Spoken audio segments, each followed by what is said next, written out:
L'Égypte ancienne, une civilisation qui a résisté au passage du temps et de l'histoire. Un peuple qui a révolutionné le cours de l'humanité avec ses grandes découvertes. Il y a des milliers d'années, les Grecs et les Romains étudiaient déjà le mystère des grandes pyramides. Et encore de nos jours, le charme magique et les secrets de ce peuple demeurent intacts. Des découvertes, de la magie, de l'aventure. En exclusivité pour nous, Zahi Hawass, archéologue mondialement connu, nous révèle les dernières découvertes stupéfiantes de la civilisation égyptienne. En sa compagnie, nous visiterons des sites qui n'ont jamais été montrés auparavant. Nous découvrirons des fouilles qui ne sont pas encore achevées. Nous pénétrerons dans des passages souterrains et des tunnels non explorés. Un voyage fascinant dans les plus grands monuments que l'homme ait jamais construits. Que reste-t-il à découvrir sous le sable du désert égyptien? Quel mystère reste caché dans la vallée des rois? Qui étaient vraiment les Égyptiens? Quelles étaient leurs croyances? En quoi consistait la vie quotidienne il y a 3000 ans?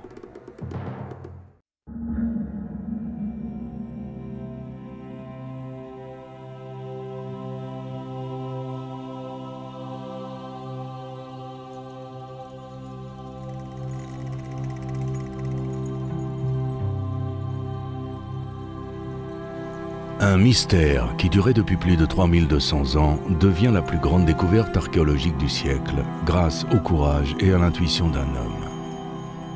Un pharaon oublié reprend sa place dans l'histoire, l'enfant roi Toutankhamon.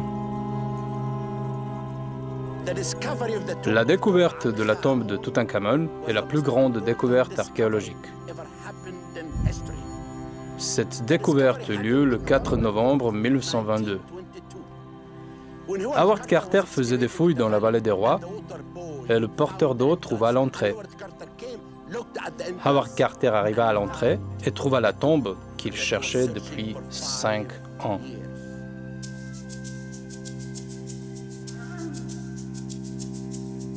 Le 4 novembre 1922, l'archéologue anglais Howard Carter découvre 16 marches d'un escalier qui mène à la tombe de Toutankhamon. La tombe est intacte. Personne n'y avait pénétré auparavant. Mais ce n'est que 22 jours plus tard que Carter se rend compte de l'importance de sa découverte. Howard Carter disait « Le 26 novembre fut un jour clé, le plus beau jour de ma vie, comme on peut espérer qu'il y en ait un autre. À la moitié de l'après-midi, près de 10 mètres après cette porte, on en trouvera une deuxième. Les sceaux étaient encore plus difficiles à déchiffrer, mais le sceau de Toutankhamon et celui de la nécropole royale étaient encore lisibles. Rapidement, tout s'éclaircissait. Il suffisait de casser la porte murée pour trouver les réponses à nos questions. Peu à peu, et d'une manière qui nous semblait désespérément lente, tous les gravats qui recouvraient la partie inférieure de la porte furent enlevés, et enfin le mur d'obturation devint entièrement visible. Ce fut le moment décisif.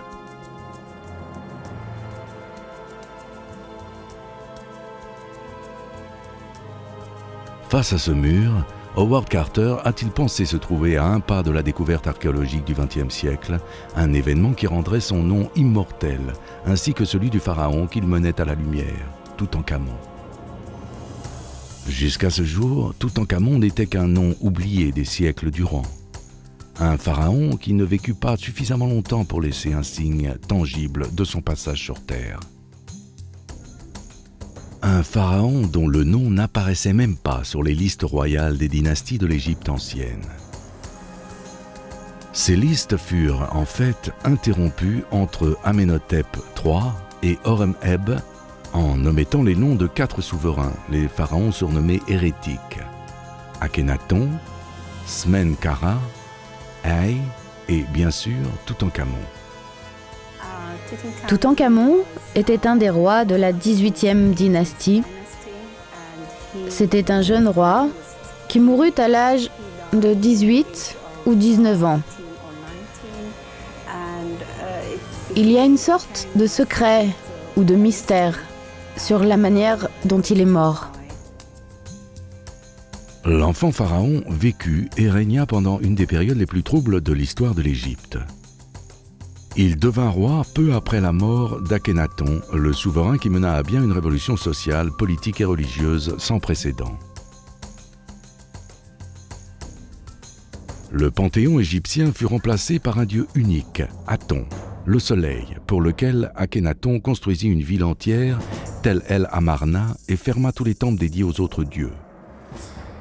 À la mort du pharaon, une période trouble s'ensuivit, pendant laquelle les prêtres d'Amon, le dieu tout-puissant, parvinrent à rétablir la situation antérieure.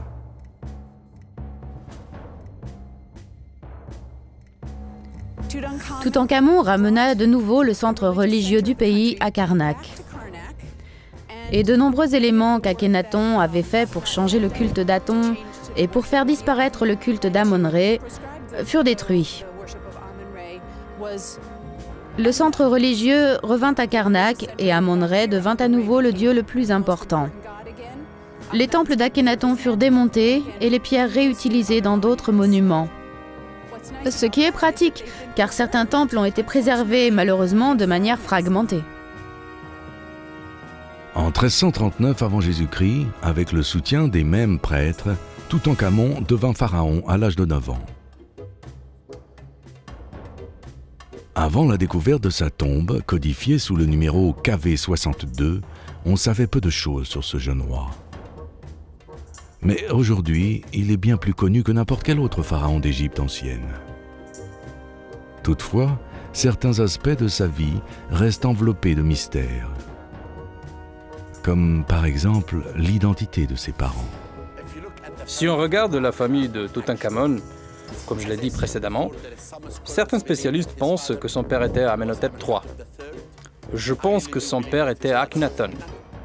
Sa mère, pour moi, était la reine Kia, mais certains pensent qu'il s'agit de Nefertiti. Nous ne savons pas vraiment. Même sans l'existence de preuves archéologiques qui nous fournissent une réponse certaine sur les parents de Toutankhamon, il semble certain qu'il est né et qu'il a vécu son enfance à Tel El Amarna. Cette hypothèse nous est suggérée par plusieurs facteurs. Tout d'abord, son nom, Toutankhamon, pendant les premières années de sa vie, signifie l'image vivante d'Aton. La tombe royale à Amarna comporte également un mur avec la représentation des funérailles de Mekhetaton, une des filles d'Akhénaton et de Nefertiti. Selon une théorie, Mekhetaton mourut en couches, en donnant naissance en fait à Toutankhamon, que l'on représente sous la forme d'un bébé dans les bras d'une mère nourricière. Selon certains experts, cependant, l'enfant pharaon était le beau-fils d'Akhénaton, car il avait épousé une des filles du pharaon hérétique et de Nefertiti. Mais il existe encore une autre théorie, qui semble plus probable. Nous pensons qu'il était le fils d'Akhénaton à 90%. Toutes les preuves que nous avons nous disent qu'il était un des enfants d'Akhénaton. Nous savons qu'Akhénaton n'avait que des filles de la très célèbre reine Nefertiti, 6 filles. Il n'avait pas de fils de Nefertiti. C'est pour cela qu'il avait une deuxième femme, dont le nom est Kiya. Et c'est Kiya qui a porté le fils d'Akhénaton. Il semblerait que le jeune Toutankhamon ait épousé sa demi-sœur.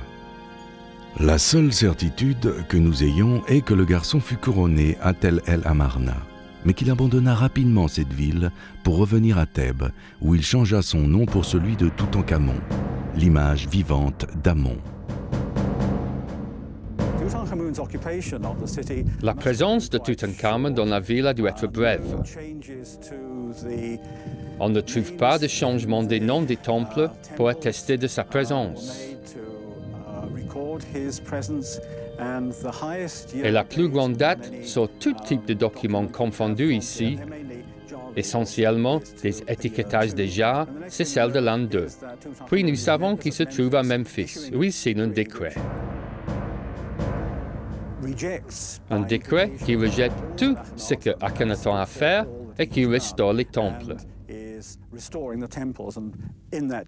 Dans ce décret, on sait que l'époque des Amarna est terminée. Et peu d'années se sont écoulées entre la mort de Akhenaton et ce rejet formel par Toutankhamon. C'est-à-dire l'intervalle qui représente la fin de la période Amarna peut être pas plus de 3 à 4 ans.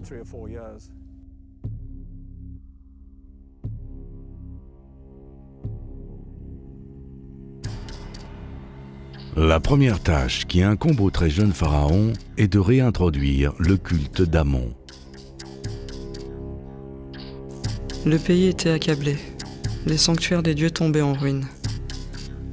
J'ai prié les dieux et les déesses afin qu'ils m'aident, mais ils ne m'ont pas écouté. J'ai œuvré constamment afin de regagner leur faveur. Quand je suis arrivé, j'ai trouvé leur temple détruit, les lieux sacrés profanés et les cours recouvertes d'herbes folles. J'ai reconstruit leurs sanctuaires, j'ai rénové les temples et je leur ai offert de nombreuses offrandes précieuses. J'ai fait faire les statues des dieux en or, incrustées de lapis-lazuli et d'autres pierres précieuses.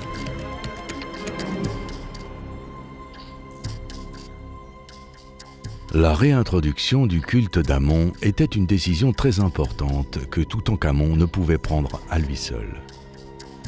Après la mort d'Akhenaton et le retour de la cour à Thèbes, le culte d'Amon-Ré redevint extrêmement puissant. Le très jeune âge de Toutankhamon permettait aux prêtres d'exercer une influence sur lui et de se réapproprier le pouvoir qu'Akhenaton leur avait enlevé.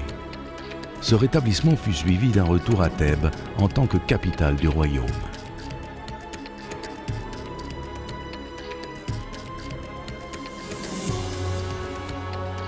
Dans le grand complexe des temples d'Amon-Ra à Karnak, il fit construire une grande avenue, bordée de sphinx à tête de bélier, ce qui reliait le temple d'Amon à celui de Mout, sa femme divine. De plus, il réintroduisit la fête ancienne d'Opé, qui était la fête de dévotion la plus solennelle à la triade thébaine formée par Amon, Mout et Khonsou. À Luxor, il fait ériger une statue de lui-même et de sa femme que l'on attribua plus tard à Ramsès II. Toutefois, c'est proche de cette statue que l'activité de Toutankhamon en matière de travaux publics atteignit son paroxysme. Nous nous trouvons dans la procession de colonnes du temple de Luxor qui fut commencée sous Amenhotep III et abandonnée sous Akhenaton. Ces colonnes sont un témoignage de la dévotion de Toutankhamon à Amon-Ré, car il acheva une grande partie de ces merveilleux décors. Malgré sa célébrité, Toutankhamon créa peu de choses. Son règne ne dura que 10 ans. Il mourut avant même d'avoir 20 ans. Ce fut une mort soudaine qui surprit tout le monde, y compris ceux qui travaillaient à la construction de son tombeau. Quand l'enfant roi mourut, le lieu pour son repos éternel, en fait, n'était pas encore prêt, et son corps embaumé fut placé dans un autre lieu de repos, indigne d'accueillir un roi. Il s'agit en fait d'une chambre funéraire de petite taille, composée d'un couloir court qui mène dans une antichambre devant une zone réduite dénommée annexe, dans laquelle on conservait les objets et la nourriture dont le pharaon aurait besoin dans l'au-delà. À partir de l'antichambre, on peut atteindre la chambre funéraire et le petit trésor. Dans l'ensemble, la tombe est de dimension modeste, pas plus de 100 mètres carrés. Mais elle est un des lieux les plus fascinants et les plus importants associés à l'histoire de l'Égypte. La célébrité de Toutankhamon est due à la découverte de sa tombe, la seule trouvée intacte dans la vallée des rois, grâce à la ténacité et à l'intuition d'Howard Carter. Carter commença les fouilles dans la vallée des rois en 1907. Il était financé par George Edward Herbert, Earl de Carnarvon. Mais pendant de nombreuses années, les fouilles ne donnèrent pas le résultat escompté. Ce n'est qu'après des années de recherche que, finalement, le 4 novembre 1922, l'archéologue anglais trouva ce qu'il cherchait. And this day, Carter came to the site Ce jour-là, Carter arrive sur le site et trouve les ouvriers silencieux. Et le contremaître vient vers lui et lui dit « Nous avons trouvé quelque chose que vous devriez voir. » Et il l'emmène sur le site, à un endroit précis et lui montre la première marche de la tombe. À ce moment, Carter ne sait pas qu'il va trouver la tombe de Toutankhamon. Mais il est certain d'avoir, enfin, trouvé quelque chose d'important dans la vallée des rois. Donc il descend les marches vers la tombe.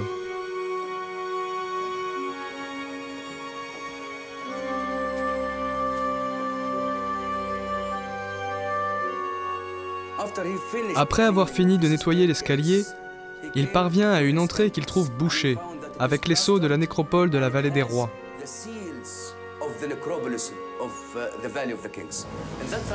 Il appelle James Henry Breasted afin de lire ensemble le nom inscrit sur ces sceaux.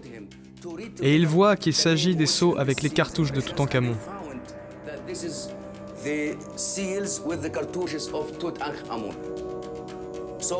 Il commence à comprendre qu'il s'agit de la tombe de Toutankhamon. Mais il trouve également 2 sceaux qui indiquent que la tombe a été ouverte après les funérailles de Toutankhamon. Il a donc quelques soupçons que la tombe ait pu être cambriolée dans l'Antiquité. Vous imaginez, ces 2 sceaux qui scellent cette porte lui donnent des doutes quant à la tombe. Est-elle intacte ou pas? Mais il poursuit les fouilles et il envoie un message à Lord Carnarvon afin qu'il vienne le rejoindre pour cette découverte. Lord Carnarvon le rejoint alors qu'il finit ce couloir et ils atteignent la tombe à l'autre entrée.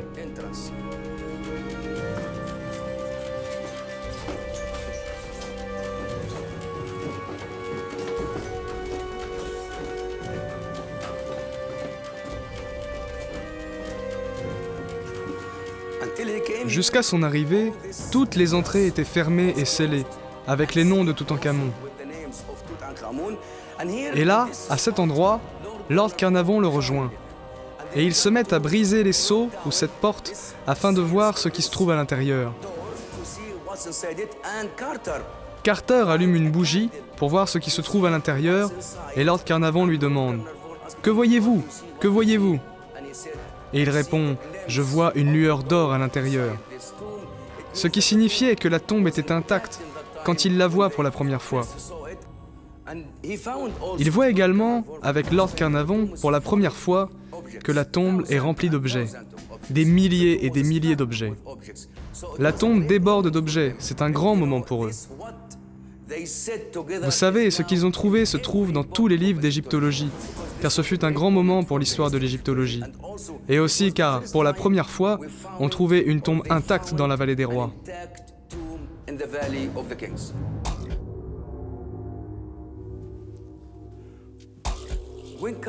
Quand Carter finit d'ouvrir le passage dans cette pièce, ou antichambre, il trouve une pièce remplie de milliers et de milliers d'objets. La plupart d'entre eux en or et en pierres précieuses ou semi-précieuses. Tout était disposé et enveloppé très soigneusement, prêt à tenir compagnie au roi dans son voyage dans l'au-delà. En 1927, il commence à travailler vers l'ouest jusqu'à atteindre un grand mur. Et là, il y a une entrée scellée avec des cartouches de Toutankhamon.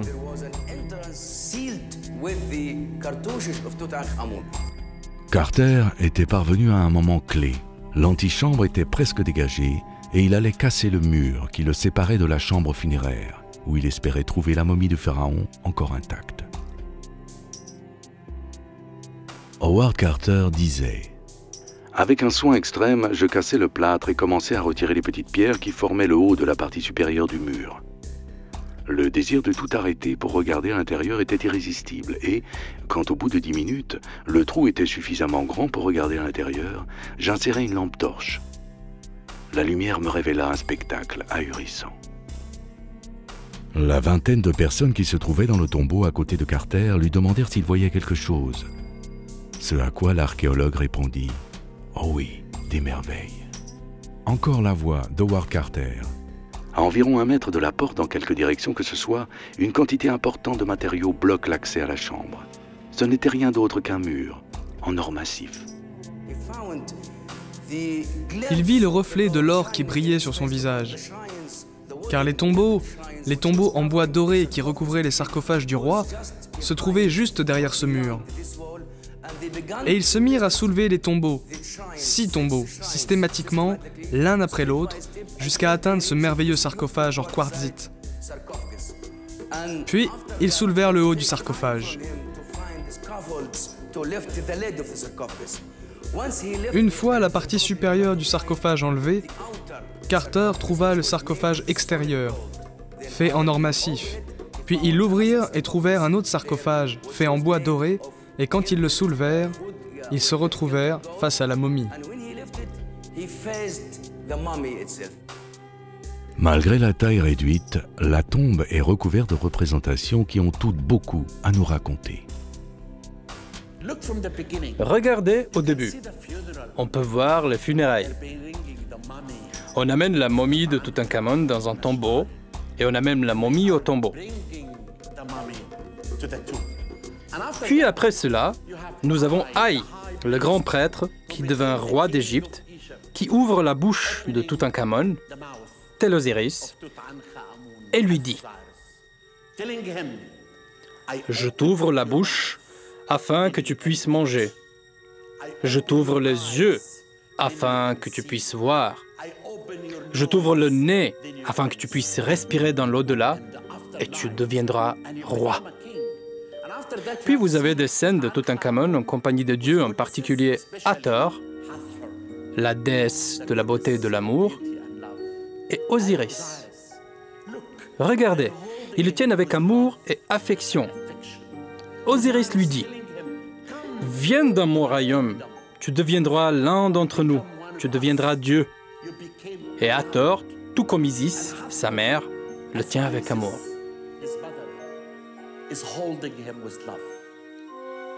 Et encore une scène et un extrait du livre d'Amduat, ce que l'on trouve dans l'au-delà. Et puis nous voyons Anubis qui bénit également Toutankhamon.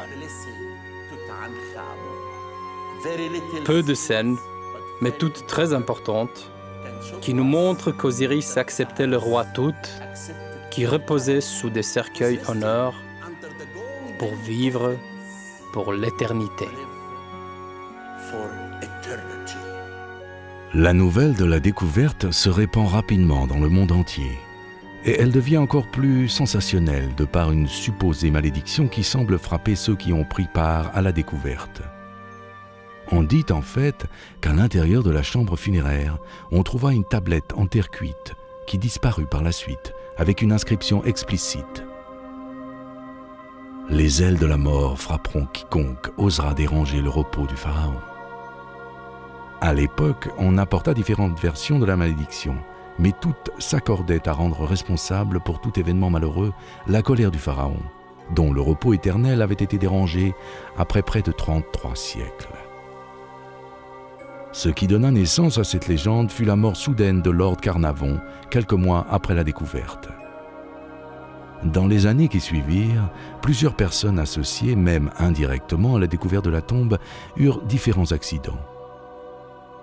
Pour cette raison, de nombreux journaux se rendirent compte que la malédiction était une information plus fascinante que la découverte en elle-même et contribuèrent à l'entretenir en rapportant la moindre rumeur. Et encore de nos jours, la malédiction continue de faire la une. J'ai pris la momie et je l'ai introduite dans l'appareil à tomographie. Et ce qui est surprenant, c'est qu'après avoir mis le corps du roi Tout à l'intérieur de l'appareil à tomographie, l'appareil s'est arrêté. Je me suis mis à penser qu'il y a peut-être quelque chose que l'on pourrait appeler la malédiction des pharaons ou la malédiction de Toutankhamon. Pourquoi l'appareil s'était-il arrêté? Même si la tombe était de taille limitée, on y trouvait 5398 objets en or et en argent, le plus grand trésor jamais découvert. Ces merveilleux objets au musée égyptien du Caire ont séduit le cœur de tout le monde. Chaque objet nous raconte une histoire. Un régime alimentaire, par exemple. Il aimait la bière. Nous avons un grand nombre de cruches à bière. Nous nous intéressons à la nourriture. Nous avons de nombreuses informations sur la nourriture et l'alimentation du roi. La tombe peut nous raconter des choses sur ce jeune homme qui a régné pour une si courte période, mais c'était un âge d'or. On a retrouvé des dizaines de vases et d'animaux en albâtre. Le trésor, dans sa grande partie, était composé d'un reliquaire en or qui protégeait 4 vases canopes en albâtre. Ces derniers contenaient les organes internes du jeune pharaon. 3 magnifiques têtes de lit en bois doré occupaient tout le mur de l'antichambre où se trouvaient également 700 objets. Parmi ceux-ci, un splendide trône doré avec une des plus rares représentations de Toutankhamon avec sa femme principale, Ankhésénamon. Le couple royal est représenté dans un moment de grande intimité, car la femme applique un ongut parfumé sur le corps du souverain. Les 2 jeunes gens sont représentés avec une seule sandale au pied, un signe de l'amour éternel qu'ils s'étaient mutuellement juré, tant dans les temps meilleurs, symbolisés par le pied chaussé de la sandale, que dans les temps difficiles, le pied nu. Nous avons un très petit tombeau doré. Ce tombeau est recouvert de scènes merveilleusement belles entre Toutankhamon et sa jeune femme, dans des poses très différentes. Les objets que nous avons ici nous montrent qu'ils étaient très amoureux l'un de l'autre, même s'ils étaient très jeunes quand ils se sont mariés. Toutankhamon a épousé Ankhésénamon peu avant d'être couronné, c'est-à-dire à l'âge de 9 ans. Et au fil des ans, leur amour est devenu plus profond. Ils étaient amoureux. Tout dans cette tombe nous le montre. On le voit sur les objets, comme ce trône qui se trouve au musée égyptien du Caire. Regardez la reine, elle se penche vers lui et le touche. Quand il meurt, elle met cette fleur. Et nous savons qu'il n'avait pas d'enfant. Les seules preuves que nous ayons sont le fœtus qui montre qu'ils ont eu 2 enfants morts-nés. Nous espérons pouvoir faire des prélèvements pour étudier l'ADN, pour trouver la relation entre ces fœtus et le roi Tout. De tous ces objets retrouvés dans la tombe, les plus précieux sont ceux qui se trouvaient dans la chambre funéraire. Le corps du pharaon était protégé par 4 tombeaux en bois doré, les uns à l'intérieur des autres. À l'intérieur se trouvait un grand sarcophage en quartzite qui contenait encore 3 autres sarcophages, les 2 premiers également en bois doré et le 3e en or massif. Howard Carter disait: « On souleva le couvercle en utilisant les poignées dorées et la momie du pharaon apparut. Plus de 3000 ans s'étaient écoulés depuis que des yeux humains avaient contemplé ce qui se trouvait à l'intérieur de ce cercueil en or massif, et en comparaison avec la brièveté de l'existence humaine, toute perspective commune semblait disparaître. Devant nous se trouvait allongé tout ce qui restait du jeune pharaon, qui, jusqu'à ce jour, n'avait été que l'ombre d'un nom.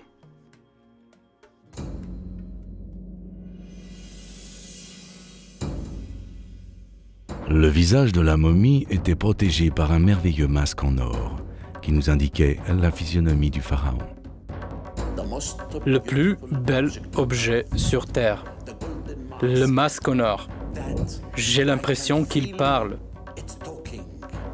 Quand je le regarde, ce visage, ses yeux, il est vivant. À l'intérieur du masque se trouvait gravé un vers du texte du sarcophage qui accompagnait le pharaon dans l'au-delà. « Je te salue, toi, au doux visage. Toi, dont les yeux voient. Toi, qu'Anubis a assemblé. Toi, dont Ptah-Sokar a vanté les mérites. À qui Chou a prêté aide. Toi, au doux visage parmi les dieux. Toi, que Ré donna à Osiris pour la chose secrète qui lui fut faite, afin d'en finir avec le tort que Seth lui fit. Puisses-tu le rendre esprit, puisses-tu soumettre ses ennemis, puisses-tu le guider vers les lieux paisibles du royaume des morts, puisses-tu briser la conspiration de Seth. Que je sois celui qui endure. Endurer est ce qui a été ordonné, endurer comme Ré, pour toujours. Enlever le masque du visage du pharaon n'était pas chose aisée et Carter s'en rendit compte rapidement. Il essaya de retirer le masque, ce qu'il ne parvint pas à faire car le masque était complètement attaché au corps de la momie. Il dut sortir la momie de la tombe et la placer sous le soleil. Il ne parvint pas toujours à retirer le masque. Alors, il amena la momie à l'intérieur de la tombe de Séti II, puis, avec d'autres, ils prirent différents outils et enlevèrent le masque. Et c'est de cette façon que Howard Carter a complètement endommagé la momie et l'a brisée en 18 morceaux.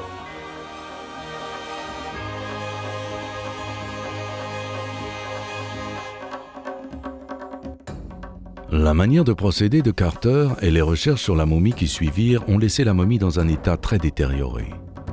Ces dernières années, de nombreuses dispositions ont été prises afin de préserver l'état de conservation. J'ai regardé le corps et je me suis dit, je dois sauver ce roi, je dois sauver cet enfant. Car la respiration des gens qui entrent à l'intérieur ou la poussière peuvent détruire encore davantage la momie. C'est pour cela que je suis venu le 4 novembre 2007, le jour anniversaire de la découverte de la tombe. Vous n'imaginez pas. La vallée était pleine de centaines de journalistes du monde entier. L'enfant roi attirait tout le monde. C'est pour cela que l'on a conçu cette sorte de présentoir en Allemagne. J'ai enlevé la momie de son sarcophage et je l'ai placée ici. Les seules parties que l'on peut voir sont le visage et les pieds. Et en dessous, on peut voir le contrôle du taux d'humidité et ainsi on peut préserver la momie pendant encore de nombreuses années.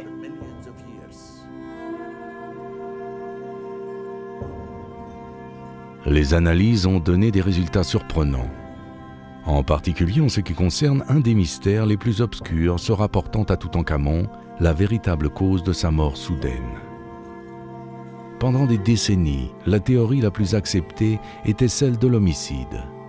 Mais aujourd'hui, les analyses pratiquées par le Conseil suprême des Antiquités, avec les moyens technologiques les plus avancés, ont montré qu'il est mort d'un simple accident.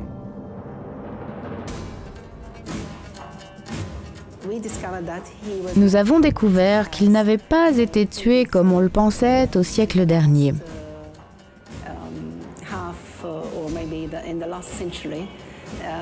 Les gens pensaient qu'il avait été tué parce qu'après des analyses, on a trouvé une sorte de trou dans son cerveau. Mais ce n'est pas ça qui avait causé la mort. Nous avons trouvé qu'il n'a pas été assassiné. Ce trou à l'arrière de la tête, l'appareil à tomographie nous a montré qu'il fut pratiqué à la 18e dynastie afin de permettre la momification, afin de verser le liquide à l'intérieur du corps. Et j'ai ramené la momie et annoncé que le roi Tout était mort dans un accident. Car nous avons trouvé une fracture à la jambe droite et cette fracture s'est produite une journée avant sa mort. Mais quel type d'accident? Nous n'en savons rien. Et cependant, jusqu'à ce moment-là, on pensait que les circonstances du décès étaient différentes. En 1968, on a analysé la momie au rayon X. Les résultats ont montré des taches suspectes au sommet du crâne. C'est à partir de cela que les théories d'un complot et d'un homicide se sont répandues. Il y a eu un certain nombre de théories quant à la manière dont Toutankhamon est mort. Une des plus répandues était qu'il avait été tué d'un coup derrière la tête. Cette théorie reposait sur un examen au rayon X que l'on avait pratiqué il y a un certain temps, et à partir de cette image brouillée, floue, on a bâti une théorie sur la manière dont il est mort, peut-être par un de ses conseillers, Haï, ou un autre conseiller, Horemheb. Pourquoi Haï et Horemheb en tant que principaux suspects du crime? Qui étaient ces hommes? Haï, qui, selon certaines théories, était le père de Néfertiti, avait des responsabilités importantes sous le règne d'Akhénaton. Il était membre du conseil de régence qui gouvernait l'Égypte avant que Toutankhamon ne devienne pharaon. Les travaux de construction de son tombeau furent commencés à Tel El Amarna, mais ne furent jamais achevés car la mort du jeune roi changea la situation. Ankhésénamon ne souhaitait pas épouser un des prétendants au trône. Elle écrivit au roi des Hittites. « Mon mari est mort et on m'a dit que vous aviez des fils adultes. Envoyez-moi un et j'en ferai un prince consort qui régnera sur l'Égypte. »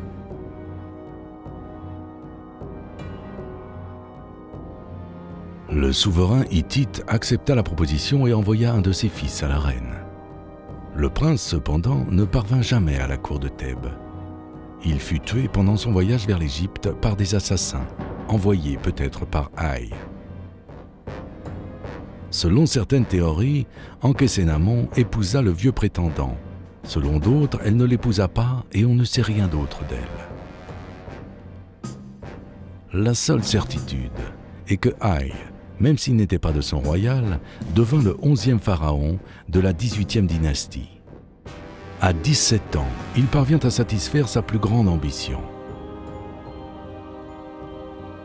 Haï se fit construire un magnifique tombeau dans la vallée des rois, le KV23, où on l'enterra à sa mort, juste 4 ans après son accession au trône. Horemheb lui succéda et, comme Haï, il devint pharaon sans être de sang royal. Il était général, un des hommes les plus importants à l'époque, vers la fin de la 18e dynastie.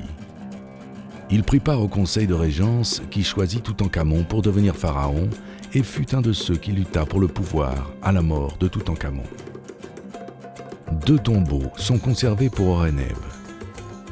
Avant de devenir roi, il avait commencé la construction d'une magnifique tombe dans l'ancienne nécropole de Saqqara.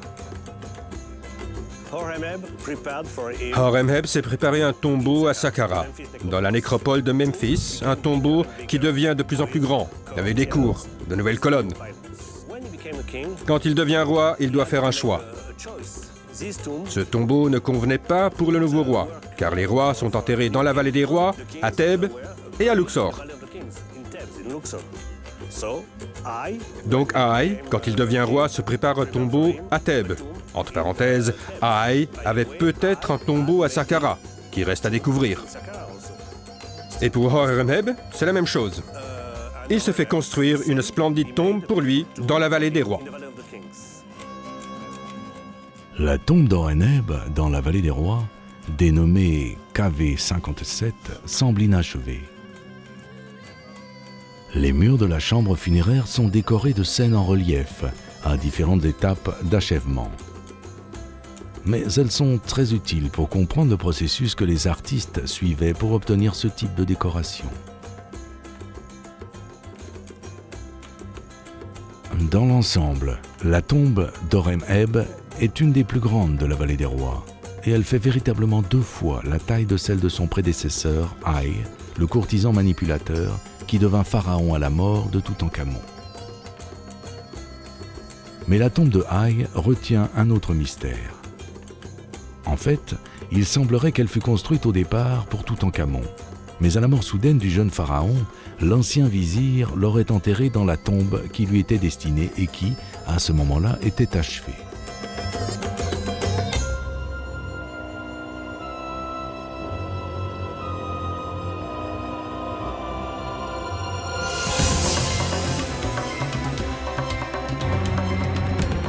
Par chance, c'est cette tombe, la KV62, qui est restée intacte pendant plus de 3200 ans. S'il n'y avait pas eu ce concours de circonstances, peut-être qu'aujourd'hui, Toutankhamon ne serait pas le pharaon le plus célèbre de l'histoire. Et on n'aurait pas sa momie exposée dans une vitrine, dans la tombe la plus célèbre au monde. On peut aujourd'hui admirer le visage d'un jeune pharaon, un visage qui, malgré tout, cache encore bien des secrets.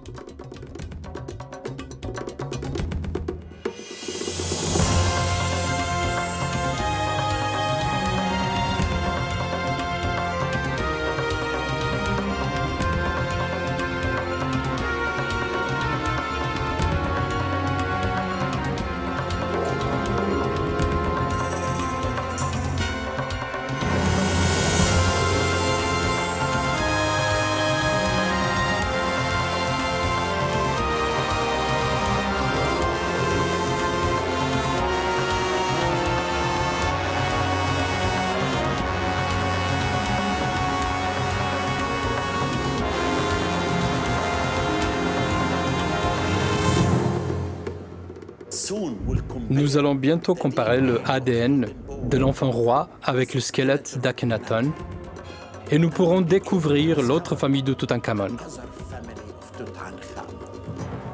L'enfant roi conservera toujours son mystère. Le mystère et la magie de Toutankhamon ne sont pas prêts de s'arrêter. Tout continuera.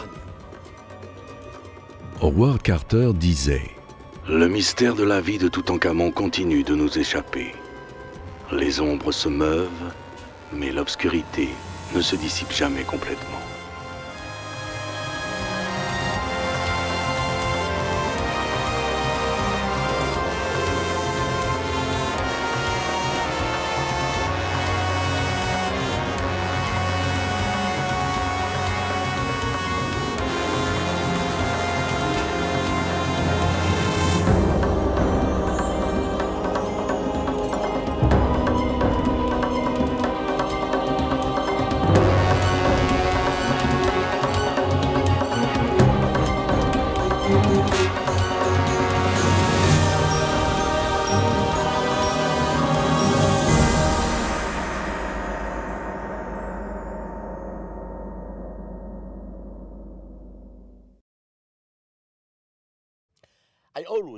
En général, je découvre de nouvelles tombes, de nouvelles statues, sous le sable sur des sites. Mais cette fois-ci, je vous amène dans un lieu unique, les sous-sols du musée égyptien du Caire. Nous allons y mener des fouilles. Nous allons vous montrer des découvertes que le grand public n'a jamais pu voir. Je vais vous montrer la toute première statue qui m'a donné cette passion, cet amour pour l'archéologie.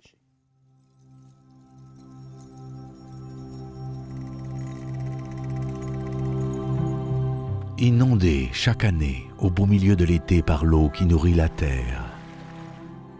Embrassé chaque jour par les rayons de soleil. La vallée du Nil est devenue le berceau d'une civilisation mythique.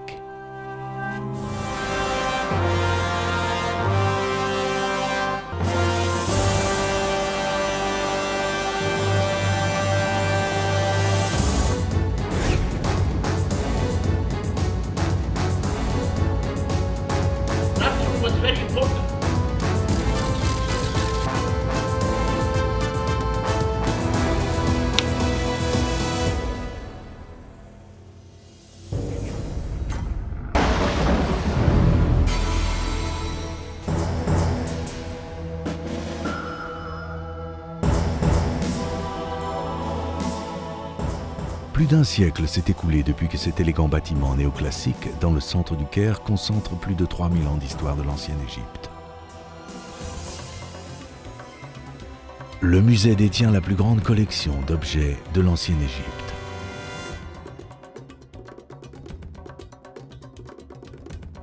Chaque année, plus de 2 millions de personnes visitent ces salles afin d'admirer les chefs-d'œuvre qui ont survécu pendant des milliers d'années et qui racontent l'histoire mystérieuse d'une civilisation qui ne cesse de nous fasciner.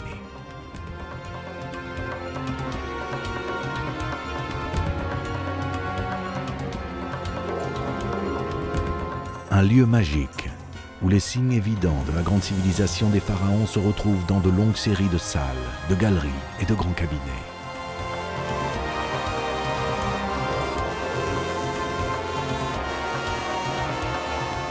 À chaque visite, vous découvrez quelque chose de nouveau, soit quelque chose qui se joue de la lumière lorsqu'elle illumine les grandes cours au rez-de-chaussée, ou quelque chose qui vous attire le long des murs sans fin, recouverts de sarcophages.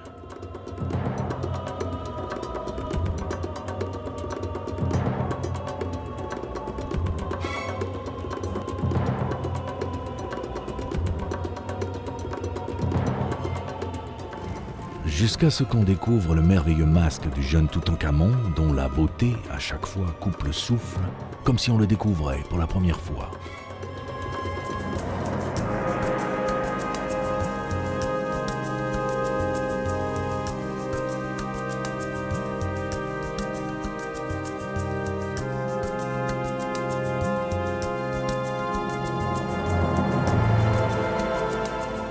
Mais, juste en dessous de toute cette splendeur, se trouve un mystérieux labyrinthe. la face cachée du musée égyptien du Caire. Ces caves, un labyrinthe de couloirs et de tunnels qui s'étend sous la place El Tahrir. Une caverne de trésors, impénétrable, débordant de chefs-d'œuvre de l'Égypte ancienne.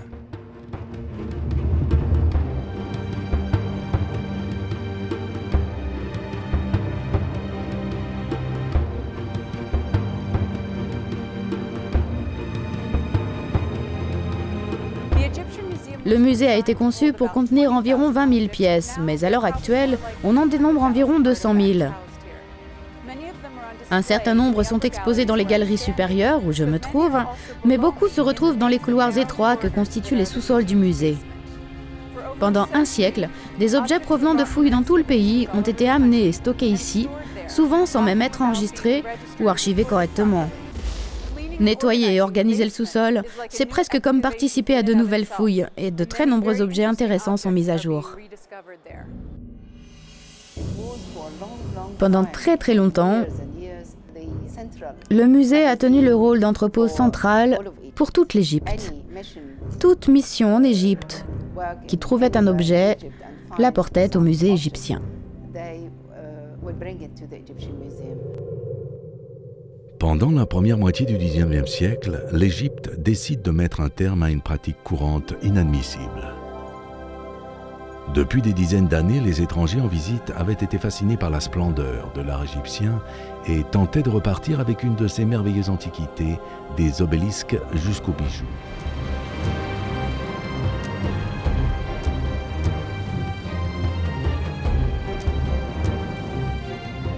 Il s'agissait essentiellement de contrebandiers ou de négociants d'art. Mais même les grandes universités européennes souhaitaient posséder une belle pièce de cet héritage égyptien. Jour après jour, toutes sortes d'antiquités disparaissaient des sites archéologiques et se retrouvaient à l'étranger. Et de trop nombreuses pages de ce livre d'histoire risquaient de rester blanches.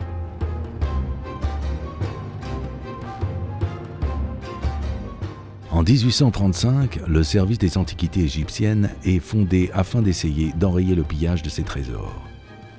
On envisage de créer un lieu de collection où on pourrait prendre soin et examiner les chefs-d'œuvre que le sol égyptien offrait. Quelques années plus tard, l'égyptologue Auguste Mariette propose de construire un musée. Le projet gagnant est celui présenté par l'architecte Marcel Dourgnon. Il marie une architecture moderne à des éléments qui rappellent des temps plus anciens. Le plan du musée suit celui de la disposition des temples égyptiens du Bas Empire. Tout comme dans les temples, il n'y a pas de partition claire entre les pièces.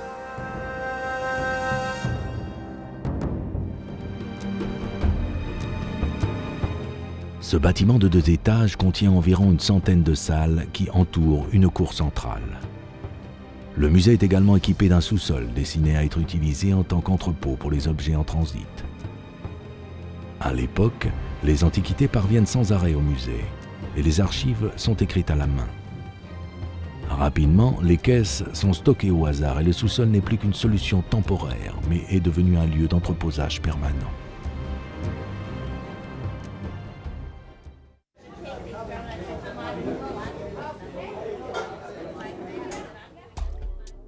Zahi Hawass nous emmène dans ses chambres secrètes afin de nous faire découvrir quelques trésors cachés.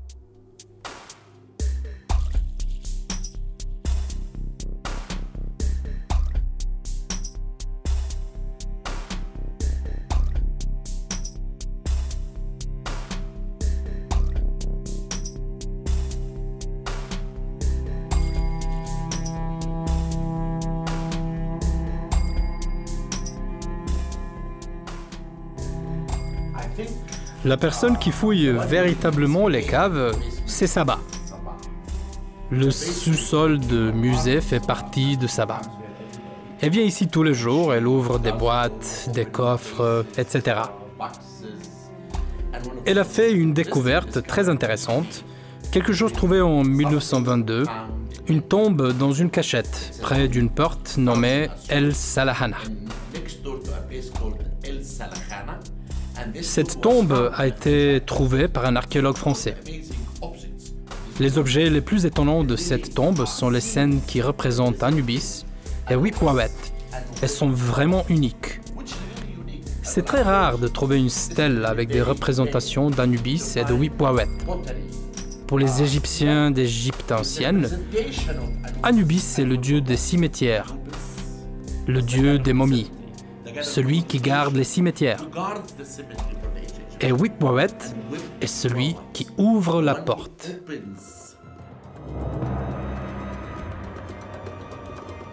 Luxor, rive ouest. Au fil du temps, de nombreux temples et complexes funéraires ont été construits sur le site et ont laissé des trésors extraordinaires.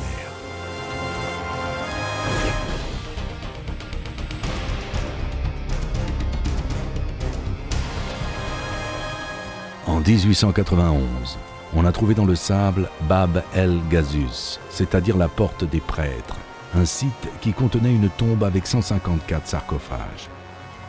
Les momies avaient été parfaitement conservées par les prêtres qui pratiquaient les rites en l'honneur du dieu Amon. On en trouve quelques-unes dans les sous-sols du musée.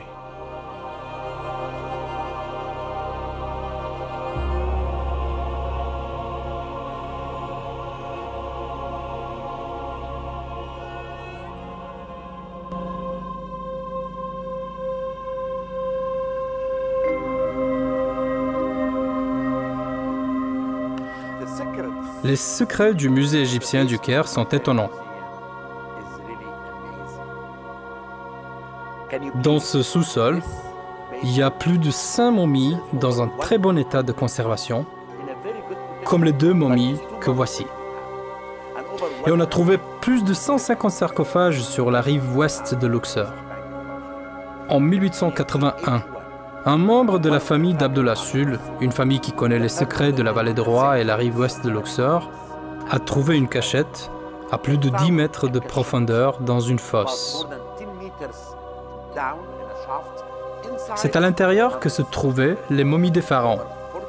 On a transporté plus de 14 momies de Luxor au musée égyptien du Caire. 10 ans plus tard, une nouvelle découverte majeure se produit, près du lieu de la première découverte. En 1891, une personne de la famille d'Abdullah Sul parle de l'emplacement de cette cachette à un archéologue français. Quand ils y pénètrent, ils trouvent les momies du prêtre d'Amon, parfaitement embaumées et dans des sarcophages à inscriptions sublimes. Dans le couloir, si vous soulevez le couvercle, vous trouverez de belles momies.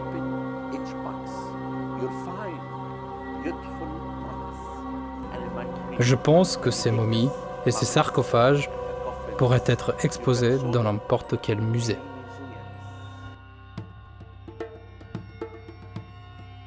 Chaque antiquité apporte une nouvelle pièce à la mosaïque complexe qui nous raconte la vie des pharaons, des dieux et des gens ordinaires.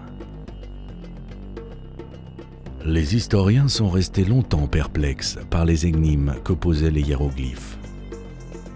Tant que tous ces symboles restaient silencieux, la culture de l'Égypte ancienne ne pouvait pas être véritablement appréciée. Les énigmes étaient à la fois importantes et complexes.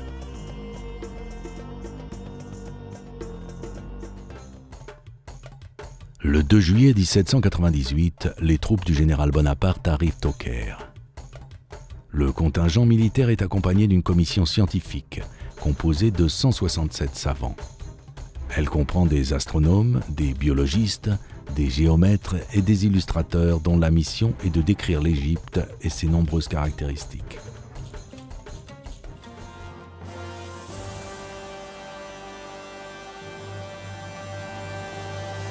Une année après leur arrivée, un soldat découvre une pierre noire en basalte qui porte des inscriptions en hiéroglyphes et en alphabet grec. Il s'agit de la pierre de Rosette, la clé qui va permettre de déchiffrer les textes de l'ancienne Égypte. Pendant 20 ans, les inscriptions de la pierre demeurent silencieuses. Et puis, le 14 septembre 1822, le savant Jean-François Champollion annonce qu'il est parvenu à traduire la pierre de Rosette. Champollion découvre que les hiéroglyphes ne doivent pas être lus comme des symboles qui décrivent des idées ou des objets, mais comme des signes phonétiques. Les sons associés aux symboles sont cruciaux au déchiffrage. cette découverte élargit le champ des possibilités et donne de nouvelles perspectives à l'histoire de l'être humain.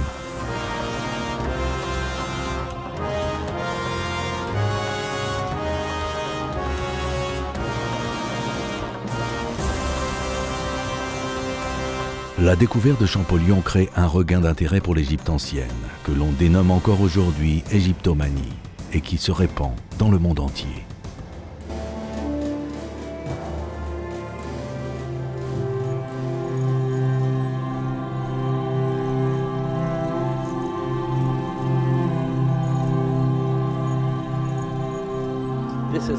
Voici un objet que j'ai découvert il y a 25 ans. Cette magnifique statue se trouvait à l'intérieur de la tombe. J'ai commencé à nettoyer et j'ai découvert cette statue d'Aphrodite, la déesse de la beauté et de l'amour pour les Grecs. Les Romains l'appellent Vénus, déesse de la beauté et de l'amour. Les Égyptiens l'appellent Hathor, la déesse de la beauté et de l'amour. Je tenais ma brosse à la main, j'ai commencé à la nettoyer. J'ai découvert le visage, une partie du cœur, et c'est là où je me suis dit, j'ai trouvé ma voie, l'archéologie.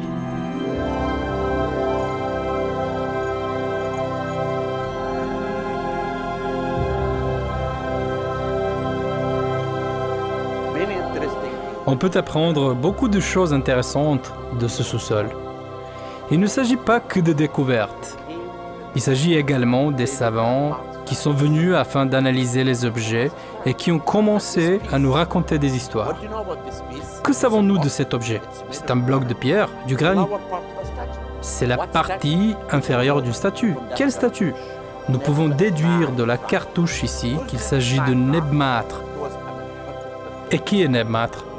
C'est Amenhotep III, le père de Thoutmosis, le mari de la reine Ti, la femme la plus puissante de la 18e dynastie.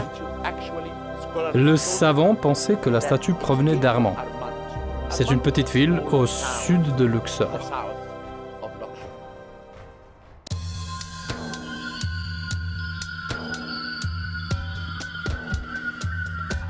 Karnak est, sans l'ombre d'un doute, le complexe architectural le plus extraordinaire et imposant d'Égypte.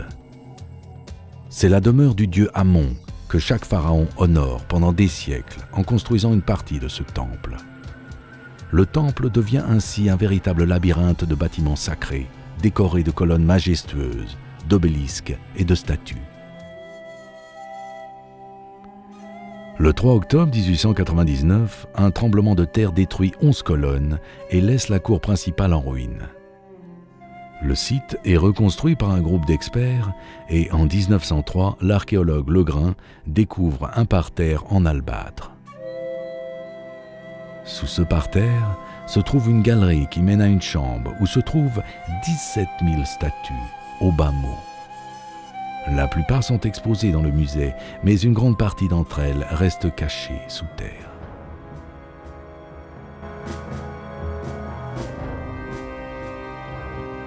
Cette magnifique statue. Regardez la décoration. Le collier qui se termine par Hathor, la déesse de la beauté et de l'amour. Cette statue est en granit. Et en voici un morceau. La tête de Rams. C'est ce qui reste de cette découverte majeure faite en 1903. Le musée égyptien du Caire est différent sous plusieurs aspects. Le musée égyptien ne collectionne pas et n'achète pas. Les objets nous parviennent sans qu'on les demande. Il existe d'autres musées qui sont comme le musée égyptien. Ils n'ont que des antiquités égyptiennes. La collection n'est composée que d'art de l'Égypte ancienne, comme ceux de Turin ou de Berlin.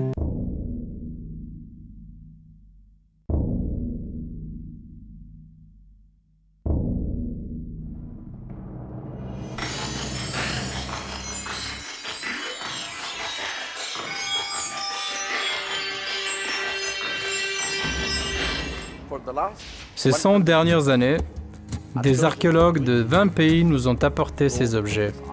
Des Français, des Anglais, des Polonais, des Américains, des Hongrois, des Russes.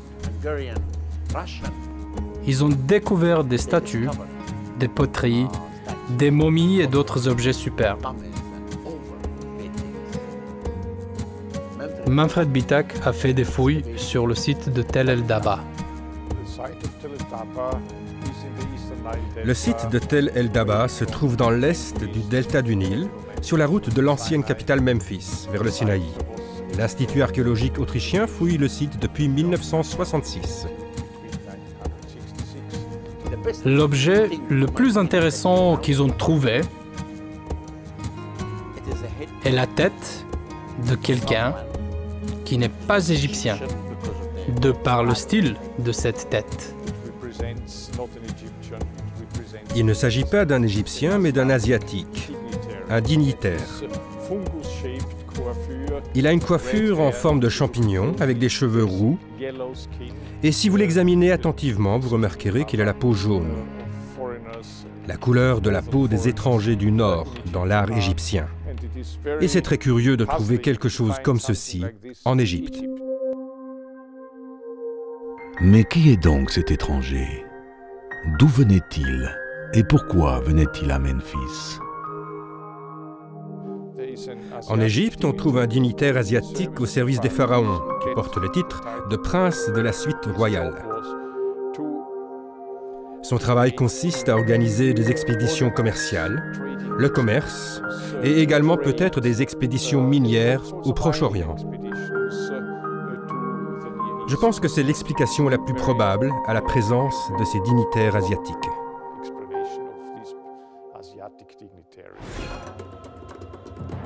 Autre découverte extraordinaire faite à Abusir, une nécropole au nord de Saqqara, un site très important de sépulture pour la 5e dynastie. Les experts ont trouvé une tombe intacte à 25 mètres sous terre. Elle fut construite par un homme important, nommé Diophar, le directeur d'un bâtiment. C'est une des rares fois que l'on trouve une tombe privée intacte.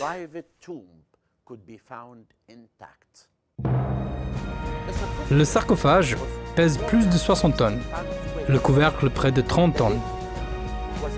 Ça nous a pris presque une demi-journée pour déplacer le couvercle. Vous imaginez comment ils ont fait, comment les anciens Égyptiens ont déplacé le sarcophage? Ils creusaient une fosse de 20 mètres. Ils remplissaient la fosse du sable, posaient le sarcophage sur le sable, puis ils creusaient une autre fosse latérale qui se remplissait du sable de la première, et lorsque le sable s'écoulait, le sarcophage descendait.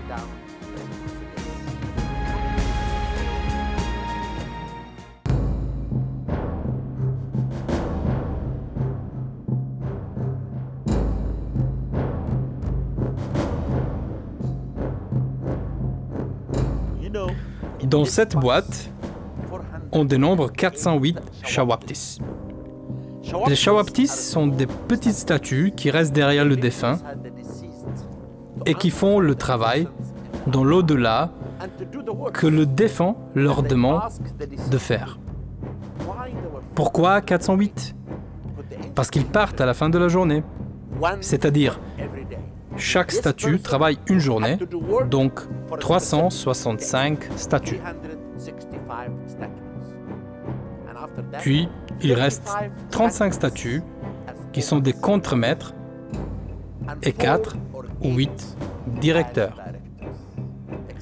Fouiller dans le sous-sol du musée égyptien est passionnant.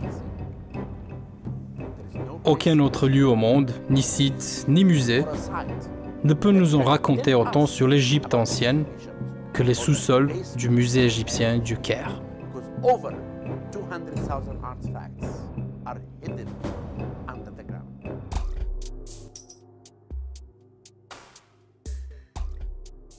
Le projet a commencé en 2004. Le but est de réorganiser ces antiquités et de les montrer dans des conditions d'exposition qu'elles méritent.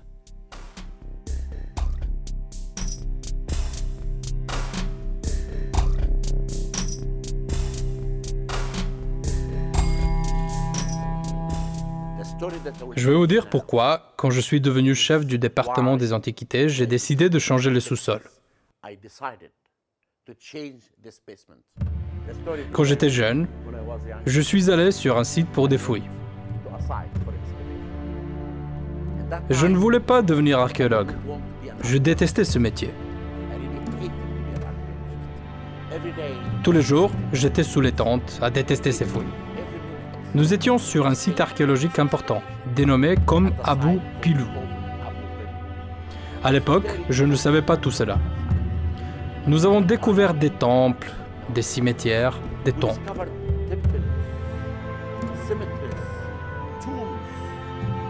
Chaque année, je revenais avec plus de 60 boîtes dans un camion. Le directeur de l'époque prenait les boîtes et les déposait dans les caves. Pendant des années, je demandais au directeur du musée égyptien du Caire où se trouvaient les boîtes en provenance de Kom Abu Pilou. Et ils ne les ont jamais trouvées. Ils n'en savaient rien jusqu'à ce que Saba vienne dans ce sous-sol et trouve les boîtes. Au moins 50 000 objets ont été répertoriés, mais on estime qu'il en reste encore au moins 90 000. Il y a 3 ans, quand nous nous sommes rendus dans le sous-sol, nous avons décidé de travailler, de créer un registre et de tout mettre en ordre. Ce fut un choc de découvrir que pendant toutes ces années, les boîtes n'avaient même pas été étiquetées. Nous ne savions même pas d'où elles provenaient. Nous avons fait nos propres fouilles dans notre sous-sol.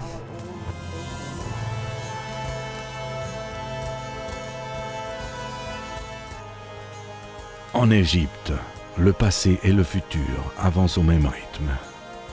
L'un est la richesse de l'autre. Le nouveau musée enrichit le pays et apporte un espace supplémentaire au musée égyptien du Caire qui est devenu trop petit pour contenir tous les trésors d'Égypte ancienne. Le Conseil suprême des Antiquités a un programme de construction de nouveaux musées. Nous aurons environ 15 nouveaux musées dans tout le pays. Certains seront de petites structures locales, par exemple le lieu en lui-même. Nous attendons la construction d'un nouveau musée à Gizeh, qui surplombera les pyramides, un nouvel emplacement pour les trésors de la tombe de Toutankhamon. Les magnifiques antiquités qui ornent la tombe de l'enfant roi seront transférées et quitteront la galerie supérieure du musée de la place El Tahrir pour toujours. Seule la momie de Toutankhamon, qui repose dans la vallée des rois, restera derrière. L'autre grand musée de la civilisation égyptienne se trouvera à Fusta, toujours au Caire, et il contiendra des objets d'Égypte prédynastique, de l'âge néolithique jusqu'à nos jours. Et 10 000 objets du musée égyptien s'y trouveront. Le musée sera un des seuls de ce genre dans le monde arabe. Il ouvrira ses portes en 2009 sur le site de El Fustat, au Caire. Ce sera le seul musée d'Égypte à présenter toutes les époques de l'histoire d'Égypte.